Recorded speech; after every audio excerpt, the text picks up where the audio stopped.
CarPuride W603D satellite navigation via Apple CarPlay or Android Auto with front and rear dash cams. Pinadala sa akin ito ni CarPuride for review. I-install ko ngayon ito kay Honda Click.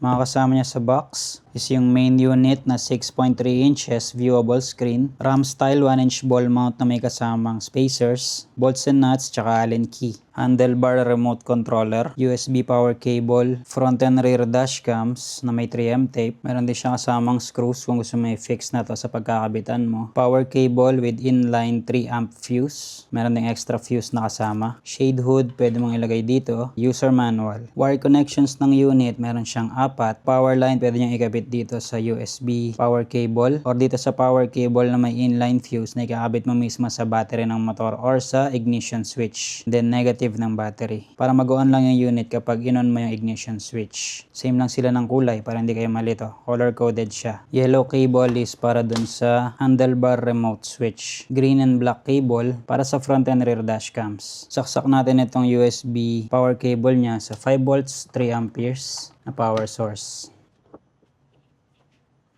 Ayan, nag-on na yung unit. Then makikita natin dito yung dashcam. Pwede mo siyang pindutin dito. Ayan yung dashcam. Split screen, rear and front.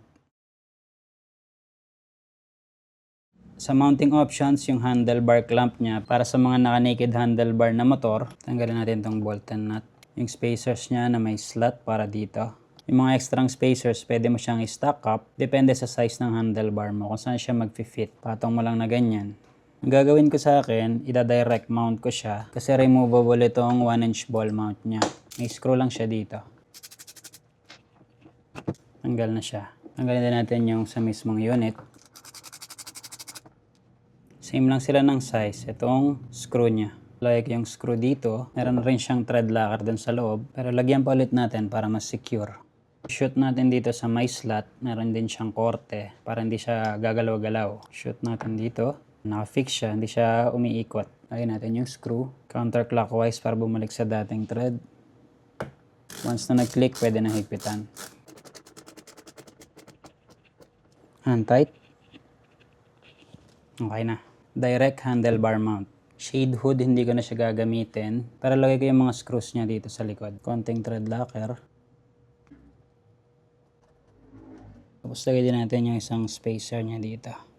Mag-adjust na lang ako sa spacing kapag i-install ko na siya sa motor. Lock nut, then yung bolt niya. Kasama na rin siyang Allen key, panghigpit dito. Hindi nyo panghigpit niya kung gagamitin nyo itong extension sa 1-inch ball mount. Ito yung mga extra niyang bolts and nuts. Ito yung tsura nung sa unit mismo. Kaya hindi siya gagalaw talaga. May kasama na rin siya palang SD card na 64GB. Dito siya nakalagay sa ilalim ng unit. Ito siya. 64GB micro SD card. Press lang natin. Type-C port, ginagamit lang siya pang debugging ng mga developers. Hindi mo siya pwedeng gamitin para i-poweran yung device kasi meron nga siyang kasamang USB power cable. Orientation ng cover is itong meron ganito dito. Lagyan ko na rin siya ng thread locker kasi hindi ko naman na yan kakalasin. Para fix na siya. Hand tight. Hand tight. Turn on natin yung device gamit yung USB power cable. 5 volts 3 amperes yung source ko.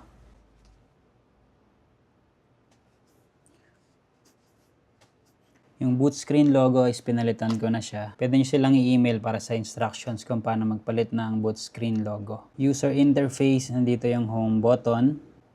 Screen brightness, naka-auto siya. Bluetooth connection para sa headset or intercom system. Connect mo muna yung phone mo sa intercom tapos saka mo siya i-connect dito sa device kapag ka nagna-navigation ka or kung gusto mong sumagot ng mga calls or makita yung mga notifications kapag nakakonect ka sa CarPlay or Android Auto.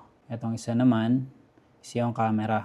Ito yung front and rear dash cams. Split screen. Swipe natin front and rear.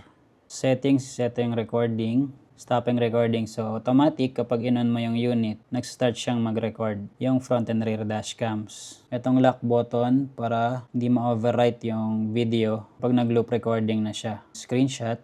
Ito taking photo. Then home button. Tapos balik tayo sa camera. Apple CarPlay, Android Auto. Wi-Fi video, mag-download ka ng app para ma-download mo yung mga videos na nakasave. Pero pwede mo siyang i-view dito eh. Microphone. Kung gusto mong naka-turn on or turn off yung microphone sa recording ng dashcam videos. Date and time dito sa ibabaw. Pindutin natin yung home button. Itong motorcycle, may lumalabas siya na cycle button kapag pinindot mo. Feeling ko same lang kapag pinindot mo yung remote na cycle button. Cycle button, pupunta siya sa camera. Rear, front, tapos mabalik siya sa home. Try natin tong sa remote. Automatic naka full screen yung camera. Rear camera, tapos home. Itong home button naman, CarPlay, Android Auto, then home. Itong nasa gitna, pang-answer ng calls kapag nakakonect. Kapag hindi ka naman nakakonect sa CarPlay or Android Auto, pang-kuha siya ng picture, taking photo. Audio, ayan nga yung pwede mong i-connect yung intercom mo. Playback, ito yung mga videos na nag-record na. Mape-play natin siya. Pero hindi mo siya pwedeng i-download dito. Dito mo siya mada-download sa Wi-Fi video via doon sa Videor na app na i-download mo. Settings, general settings, brightness, naka-auto mode siya. Range niya is 10% to 100%. Pag in-off mo, pwede mong baguhin yung brightness dito. Set na lang natin siya sa auto. Assistive touches, meron tong floating button na brightness, home. Ito mismo, 4 na sa gilid. Pero hindi siya lumalabas kahit naka-on. Clear connections, para maklear mo yung mga kakonect na mga devices sa Bluetooth, Wi-Fi, tsaka screencasting. Touch mode, normal mode, tsaka rainwater mode. Rainwater mode para hindi siya sobrang sensitive na kapag napapatakan siya ng droplets ng ulan is parang mapipindot. On lang natin yung rainwater mode. Camera format, 720 tsaka 1080. Kapag 1080p, naglolo ko yung camera. So, stay lang tayo sa 1080n. Record resolution, 1080p. Split time is kung ganong kahaba yung recording time sa loop recording niya. Set ko na lang siya ng 5 minutes para mas mahaba. Microphone, turn on lang natin para may mic yung recording. Para ma-record yung audio ng dashcam. Camera direction. Ito, kapag isa-setup mo na siya sa, halimbawa pag ganyan mo siya i-mount, pwede mong baguhin yung direction. Pero mamaya na yan kapag in-install ko na sa motor. Channel 1 and channel 2. Pati itong isa. Yan, ganyan yung direction. System settings. Language is in English. Date and time. Storage info, kung ilang gig yung nakalagay na memory card. Ito yung 64 gig na memory card. Format, kung gusto may format yung memory card or TF card. Factory reset, firmware version. Pwede mong i-check sa website nila kung meron bago. May instructions naman doon kung paano ka mag-update. Ito is up-to-date naman yung firmware version dito ngayon. Apple CarPlay and Android Auto. Pwedeng Apple iPhone or itong Android na device. Ito yung nasa product description na compatibility list ng mga phone. So check nyo kung compatible yung phone nyo para magamit nyo yung Apple CarPlay or Android Auto. Dito tayo sa Android Auto kasi Android to. On natin yung Bluetooth. Then i-connect natin itong CarPuride 5C61. Bluetooth pairing request. Pair. Connected na siya dito. Ayan, matagal lang siyang mag-load. Pero nag-connect na siya sa Android Auto para ma-mirror niya yung app ng Android Auto sa phone mo para makita niya dito. Ayan, navigation. So yung navigation niya, konting delay, tapos hindi mo siya mapipinch zoom. Ito yung floating button na sinasabi ko. Kapag lang pala naka-on yung navigation. Ito yung assistive touch, kaya in-on ko yan. Brightness, pwede mo adjust, pero naka-auto nga tayo. Tapos home. Android Auto, library, audiobook, then microphone. Then itong nasa baba, ito yung mga apps na naka-install dito sa Android Auto. Pwede ka din mag-install dyan, depende sa compatibility ng mga apps. Exit, all vehicle, calendar chat, games, maps, messages, messenger, phone, playbook, settings, telegram, reminder, WhatsApp, customize. Balik tayo sa navigation. Try nating mag-navigate. Loading route, start. Yan, makapag-navigate na tayo. Pwede mo rin baguhin yung mga settings dito. Traffic, satellite mode, guidance, audio. Yan, i-on natin to. Para kung nakakonect sa intercom yung phone, maririnig natin yung mga voice prompts galing dito sa navigation natin. Route options, avoid tolls, avoid ferries. Prefer fuel efficient routes. Ayun lang sa settings ng maps ng Android Auto. Head north on Marigold. Dito mismo galing sa device, meron din siya palang speaker. Pero kung nakakonect nga yung phone mo sa intercom, dun mo siya maririnig. Press natin yung remote, yung cycle, bumalik siya sa camera. Pindutin ulit natin, bumalik na siya dun sa navigation. Camera, navigation. Home button, punta siya sa home, tapos sa navigation. Home and navigation. Picture, yung gitna. Sa Wi-Fi video naman, disconnect muna natin yung Android Auto dito sa phone. General, clear connections. Pwede mo rin namang i-disconnect dito sa phone mismo. Then punta tayo sa Wi-Fi video. Switch to Wi-Fi video mode. Confirm. Open natin yung video na app. Pwede nyo i-download yan sa App Store. Connect natin, nakita niya dito. RTSP56 connect. Connected na siya. Back natin. Ayan na, kung ano yung nakikita ng screen dito, ng camera, yan din yung nakikita dito sa app, sa phone. Nagre-record siya ngayon, stop muna natin. Punta tayo dito sa camera file. Then ayan yung mga videos natin. Front, back. Open natin. Automatic siya nagpe-play. Tapos sa baba is may download button. Nag-download na siya. Mabilis lang yung download. Done. Tingnan natin kung saan siya nagpunta. Yung downloaded na video. Kung nasa gallery. Videos. Ayun. Sa gallery siya ng phone ko. Na-download na siya.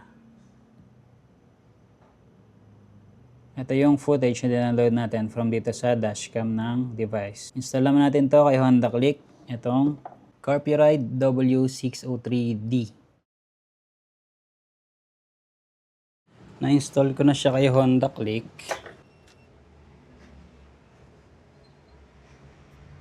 Okay na yung rear camera at saka yung front na setup ko na rin kahapon, pati mga wirings. Ito yung direct handlebar mount. Naka-naked handlebar pala kay Click, kaya pinalitan ko yung cover dito sa may handlebar clamp. Stock clamp to ng PCX 160. Same lang kasi sila na 22mm nitong pang Honda Beat Street. Itong part na to ng clamp, hindi ko pa siya iniigpitan ng sagad kasi babaguhin ko pa yung tilt angle nito. Either ipapantay ko lang siya sa angle ng panel gauge or ititilt ko siya ng paganito ng konti pa. Para less yung reflection ng araw kapag mataas yung sikat. Kumbaga parang maharangan ko siya. Rear dashcam, dito ko siya nilagay. Double-sided tape na ininitan ko ng lighter para mas makapit siya. Tapos binatasan ko ng konti dito para yung wire niya sumot doon. Ang lusot ng wire no, dito sa loob, papaganon, pababa doon. Dito sa gilid na to, tapos papunta dito sa wire ng seat. Sinama ko siya dito, pababa yan. Tapos dito, diretso dito, papunta sa taas.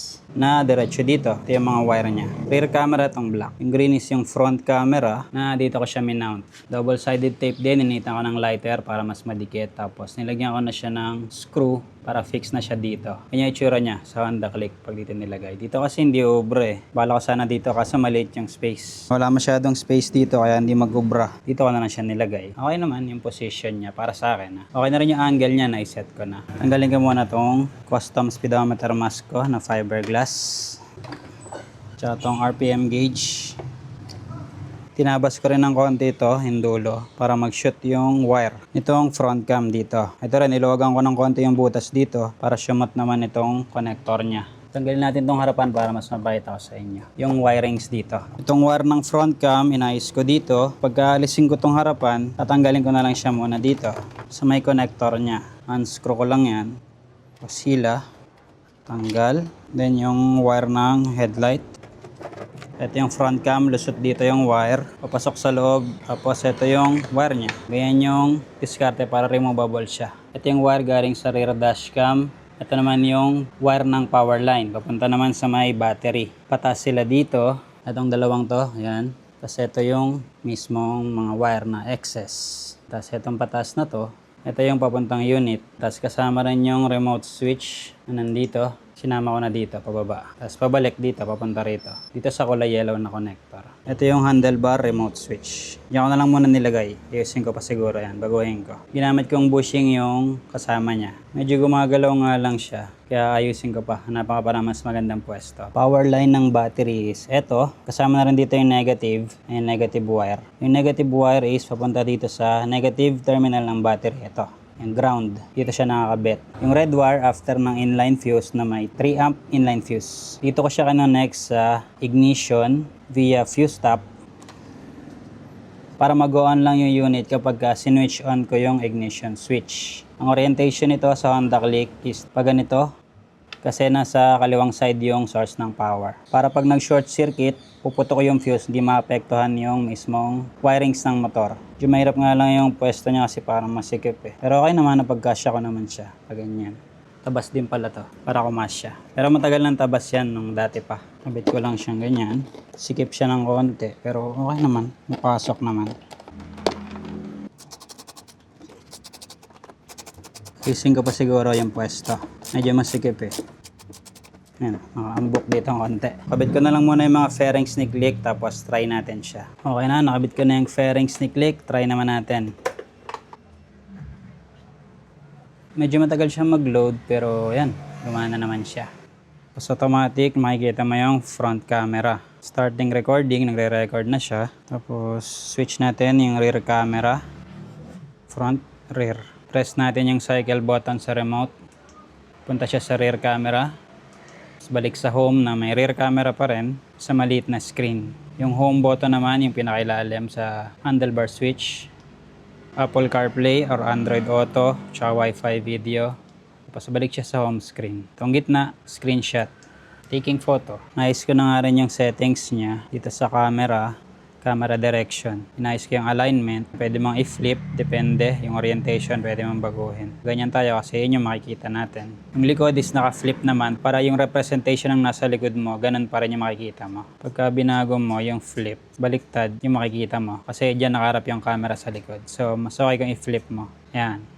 Bago ko pala alisin tong screen protector niya, papalagyan ko muna siya ng screen cover dito sa gumagawa ng decals. Ganun yung ginawa kay ADV sa satellite navigation ko doon. Pinalagyan ko ng custom na anti-scratch film cover. Tapos ready natin si Click, try din natin yung Android Auto navigation. Tapos check natin yung footage ng front and rear dash cams. 2 weeks ago yata yun nung pina-installan ko to ng anti-scratch film protector dito sa gumagawa ng decals dito kay Lacois Andy. Doon ko din pinalagyan yung kay ADV, yung satellite navigation ko sa kanya. 150 lang yung lagay tapos custom na, sakto yung fit dyan. Para hindi basta-basta may scratch yung main screen. Tilt angle niya medyo naiayos ko na rin. Pero pwede ko pang i-adjust yan, hindi ko pa siya hinigpitan ng todo. Malalaman ngayon sa test ride kapag natututukan siya ng araw. Pero harang ko siya eh. Kita ko dito yung reflection ko. Siguro more than 2 weeks ko na nagagamit to kaso bihira lang. 4 na beses ko pa lang yata na ilabas si Click na nakakabit itong satellite navigation. Pero so far okay naman siya. Wala man nagiging problema. Yung front and rear camera syempre kasi yung satellite navigation hindi ko pa siya natatry na sa biyahe. Pero mamaya subukan natin yung satellite navigation niya. Size pala nitong viewable screen niya yan. Nakita nyo mayroong mga border na black eh. 6 inches corner to corner sinukat ko. Tapos yung full size is 7 inches. Pero nakalagay dun sa website 6.3 pero 6 inches lang nung sinukat ko. Brightness naman niya is 1000 nits. Yung kay ADV ko is 800 nits yun. Pero kita naman yun. Wala naman ako nagiging problema sa visibility niya kahit tutok ng araw. Depende lang talaga din sa tilt angle. Ito kasi yung tilt angle nito, naharangan ng katawan ko kaya kita ko siya. Regardless sa sikat ng araw. Tapos naka-auto brightness siya para pagkagabi, mababawasan yung brightness, di ako masisilaw masyado. Screen resolution naman ito is 1560 by 720. Glove friendly din. Pwede mong pindot-pindutin kahit naka-gloves ka. Pindutin natin yung camera, front and rear. Swipe, swipe, swipe, swipe. Ang responsive siya. Yung SD card niya na 64GB, expandable siya up to 256. Pero ako okay na sa akin yan kasi naglo-loop recording naman. Tapos pwede mong ilak yung video. Halimbawa meron kang video recording sa dashcam na ayaw mong mabura or ma-overwrite kapag nag-loop recording na. Pwede mo siyang ilak. Sa home screen niya, meron tayong home button, brightness, audio out, ito. Tapos yung camera. Apple CarPlay kung naka-iPhone kayo, Android Auto, Wi-Fi video na mag-install ka ng apps, yung pinakita ko yung video para ma-download mo yung mga videos. Audio out, meron din playback ng mga recordings, tapos settings. Time and date meron. Battery voltage, Bluetooth, Wi-Fi, SD card, tsaka yung recording kung nagre-record siya. Naka-red. Mali yung oras na nakalagay ngayon. 12:46 AM and 9:18 AM pa lang. Pagka kasi binabaklas-baklas mo yung battery terminal, nagbabago talaga yan. Remote control switch, dito ko na siya nilagay. Yan kasi yung mas maayos na pwesto. Although hindi ko naman siya masyadong gagamitin kasi nga dito, yung home screen pa lang, kita ko na rin yung likod na camera. Although maliit, pwede ko naman yung palakihin. Pipindutin ko lang yung cycle button, which is itong pinakaibabaw ito. Yan, naka full screen na yung rear camera. Tapos kapag pinindot ko ulit siya, babalik na siya dun sa home screen. Ito naman call button, yun nga, pag nakakonect ka sa Android Auto or Apple CarPlay, pwede mo sagutin yung tawag. Basta nakakonect yung intercom mo sa cellphone, tapos yung phone mo nakakonect nga dito via Android Auto or Apple CarPlay. Pag naman di siya nakakonect, pag pinindot mo yung call button, yung gitna sa remote, nag-take nga siya ng picture. Tapos may nakalagay dun sa user manual, pag pinindot mo siya ng 3 seconds, long press, maglalaki yung video pero wala siyang confirmation pero siguro i-check ko na lang gaya dito. Try natin 3 seconds, taking photo pa rin lumalabas so check ko na lang din sa recording, pero dito pwede natin i-lock nga yan. Balik muna natin, tapos dito natin sa select etong tabi ng recording, ayan, locked video. Yan yung manual locking.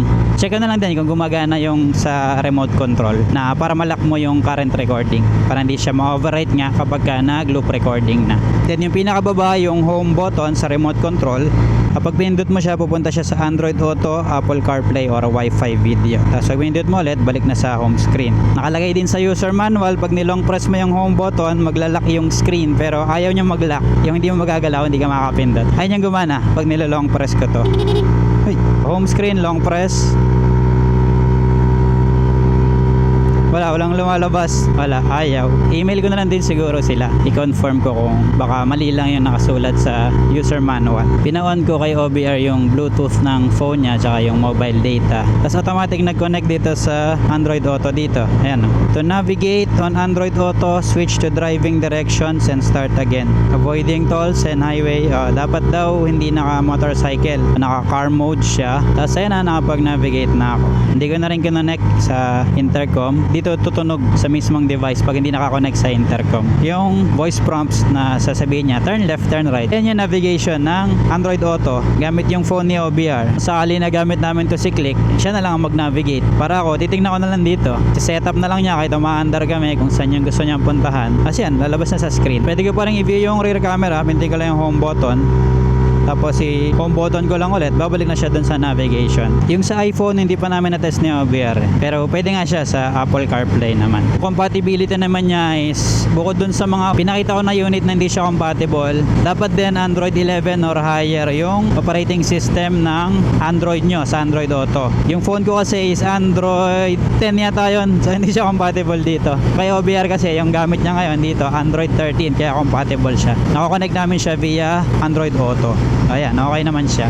May tinetesting din ako ngayon. Nagpalit kasi ako ng TPS. Yung kasing TPS ni Click, kapag naka full throttle na ako, mabagsak yung RPM. Pinost ko din yun sa Facebook. Check nyo na lang yung info. Pero yung tinetesting ko, okay naman na siya. Kahit full throttle, hindi na nagda-drop yung RPM. Kasi pinalitan ko na ng TPS ni Beat naman. Same lang kasi yung TPS ng Honda Beat at Honda Click. So, okay na siya sa full throttle. Wala na bagsak yung RPM or hindi na siya nagda-drop yung RPM. Ayan, full throttle na yan. Hindi siya nabagsak yung RPM.